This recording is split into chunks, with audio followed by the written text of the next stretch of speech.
I do not want to be the 51st state.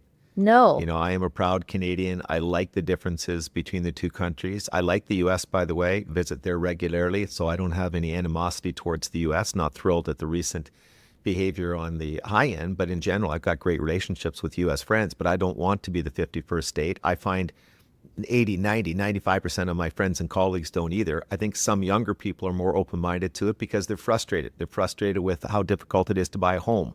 They're frustrated with the cost of living in Canada, the taxes in Canada. So they're a tad more open-minded than our generation is and in between generations are. Do you think that's right? Do you think that assessment stands up?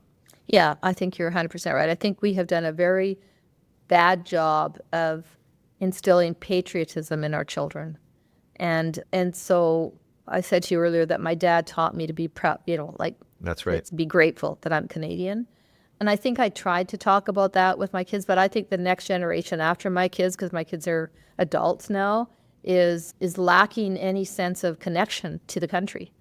And like you say, they're feeling abandoned. They don't feel they can't get a home. They can't, there's so many challenges financially for young people to be able to feel that they can not just survive, but thrive. And so, but that's not just a Canadian issue.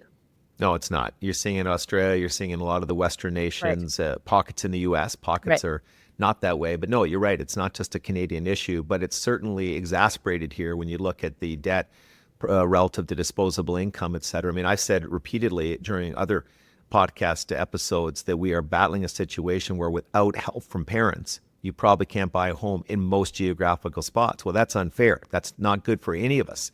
And what happens is that high cost ripples through in so many ways. Even when people do get in, they can't afford to do any proper saving. There's not risk capital available to fund businesses, to invest in that type of thing. People are taking fewer chances. All of those things flow from that. So housing affordability is a complex issue, not easily resolved, but it's one we have to start addressing more successfully than we have.